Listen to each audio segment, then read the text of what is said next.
مجتبیٰ والا تیرا، جس جا کوئی پہنچا نہیں صلی اللہ، جس جا کوئی پہنچا نہیں، پہنچا وہاں تلوا تیرا، تیرے نبی پیارے نبی۔ بسم اللہ الرحمن الرحیم۔ سرکار دو عالم صلی اللہ علیہ وآلہ وسلم کی ذات مبارک کے حوالے سے یہ گفتگو کا سلسلہ جاری ہے، اور ہم نے آپ سے کل یہ تذکرہ کیا کہ کس انداز سے کل وصال بیان کیا تھا جناب آمنہ کا، کہ سرکار دو عالم صلی اللہ علیہ وآلہ وسلم مدینے گئے تھے جناب آمنہ کے ساتھ، مدینے میں ہی قبر مبارک تھی سرکار دو عالم کے والد محترم کی، حضرت عبداللہ کی۔ سرکار گئے ساتھ تھے، اب جب واپس آئے ہیں تو تنہا ہیں، والدہ گرامی کا سایہ سر سے اٹھ چکا ہے۔ ہمارا سرکار دو عالم صلی اللہ علیہ وآلہ وسلم واپس آتے ہیں، مکہ واپس آ گئے۔ حفیظ علندوی صاحب کی آپ کو گفتگو یاد ہے کہ وہ خواہش کا اظہار کریں کہ اللہ تعالیٰ اگر مجھے حضرت نوح علیہ السلام جتنی عمر عطا کرتا تو میں یہ ساری باتیں بیان کرتا۔ کیا؟ تو اب آگے بڑھتے ہیں، کہتے ہیں بیان کرتا کہ پھر مکے میں آئے حضرت والا، واپس آ گئے، بیان کرتا کہ پھر مکے میں آئے حضرت والا، اور اب والدہ گرامی تو وصال فرما چکی ہیں، تو بیان کرتا کہ پھر مکے میں آئے حضرت والا،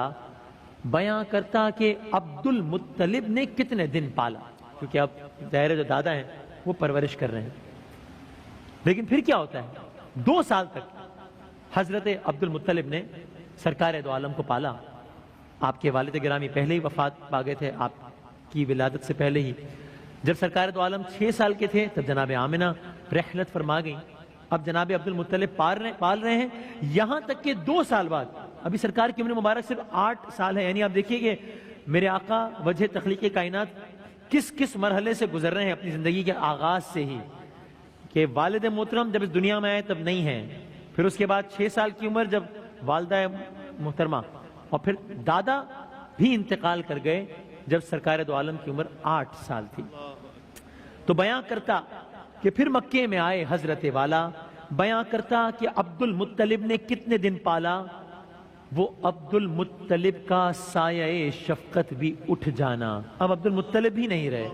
وہ عبد المطلب کا سایہ شفقت بھی اٹھ جانا۔ اب کیا ہے، اب سرکار اپنے سگے چچا کے گھر پرورش پا رہے ہیں، وہ عبد المطلب کا سایہ شفقت بھی اٹھ جانا، وہ اس نور حقیقی کا ابو طالب کے گھر آنا۔ اب ابو طالب کے گھر آئے ہیں، چچا کا پرورش کرنا، ابو طالب پرورش کر رہے ہیں، چچا کا پرورش کرنا، بھتیجے کا بڑا ہونا، وہ کرنا کام کاج اور اپنے پیروں پر کھڑا ہونا، وہ سن 10 سال کا، دن بکریوں کی گلہ بانی کے، لڑکپن سادگی کا، پیش خیمے نوجوانی کے، سرکار کی نوجوانی پر ہمارے جوانیاں قربان، سبحان اللہ، وہ سن 10 سال کا، دن بکریوں کی گلہ بانی کے، لڑکپن سادگی کا، پیش خیمے نوجوانی کے۔ اور اب کیا ہوتا ہے، اب بات آگے بڑھتی ہے، چچا کے ساتھ، حضرت ابو طالب کے ساتھ زندگی کا پہلا سفر تجارت، شام کا سفر، چچا کے ساتھ عرض شام کا لمبا سفر کرنا، یہودی اور مسیحی راہبوں کے دل میں گھر کرنا۔ یہ کیا معاملہ تھا، آپ کے چچا حضرت ابو طالب کے ساتھ سرکار دو عالم نے شام کا سفر کیا، یہ آپ کا تجارت کی غرض سے پہلا سفر تھا۔ قافلے نے راستے میں ایک جگہ قیام کیا، راستے میں جس جگہ قیام کیا وہیں پر ایک کلیسا تھا، عیسائیوں کی عبادت گاہ، وہاں راہب نے پورے قافلے کو دعوت دیا، میں اپنے الفاظ میں کہوں تو کھانے پر مدعو کیا، سب کے سب گئے، وہاں پر اس عیسائی راہب نے کہا کہ یقیناً یہی وہ بچہ ہے کہ جس کی پیش گوئی ہمارے بڑوں نے کی تھی، یقیناً یہی وہ بچہ ہے کہ جس کی پیش گوئی ہماری کتابوں میں ہے۔ گفتگو کے آغاز میں فرمایا تھا کہ کوئی ایسی آسمانی کتاب نہیں ہے جس میں سرکار دو عالم صلی اللہ علیہ وآلہ وسلم کی آمد کے حوالے سے بات نہ کی گئی ہو۔ اس عیسائی راہب نے دیکھا اور کہا یہی وہ بچہ ہے جس کی پیش گوئی ہوئی تھی۔ ساتھ ہی اس نے کہا کہ اگر یہ سفر آپ نے جاری رکھا، حضرت ابو طالب سے کہا کہ اگر یہ سفر آپ جاری رکھتے ہیں، چونکہ شام جا رہے تھے نا، راستے میں رکے تھے، تو اگر دشمنوں نے یا یہودیوں نے ان کو پہچان لیا تو یہ نقصان پہنچائیں گے اس بچے کو، میرے آقا کو۔ تو بس وہیں پر مزید آگے کے سفر کا ارادہ ترک کیا اور اب دونوں واپس مکہ آ گئے۔ اب شام کا سفر کا ارادہ ترک کیا، اب واپس دونوں مکہ آ گئے۔ تو اب کیا ہوا؟ چچا کے ساتھ ارض شام کا لمبا سفر کرنا، یہودی اور مسیحی راہبوں کے دل میں گھر کرنا، یہ واقعہ ہو گیا۔ اب آگے سنیے، نرالی تھی متانت جس طرح ان کے لڑکپن کی،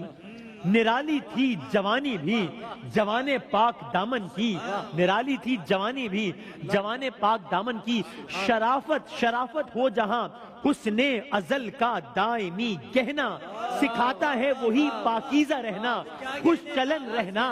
شرافت ہو جہاں حسن ازل کا دائمی گہنا، سکھاتا ہے وہی پاکیزہ رہنا خوش چلن رہنا، وہ خوش خلقی وہ دانائی وہ شان نیک کرداری، وہ خوش خلقی وہ دانائی وہ شان نیک کرداری، صداقت کی تجارت پیشگی وہ راست گفتاری، یہ سب کچھ میں بیاں کرتا نہایت لطف لے لے کر، یہ سب کچھ میں بیاں کرتا نہایت لطف لے لے کر، تواریخی اور قرآنی حوالے ساتھ دے دے کر، تواریخی اور قرآنی حوالے ساتھ دے دے کر۔ اب یہ عجیب، یہ دیکھیں، یہ حسن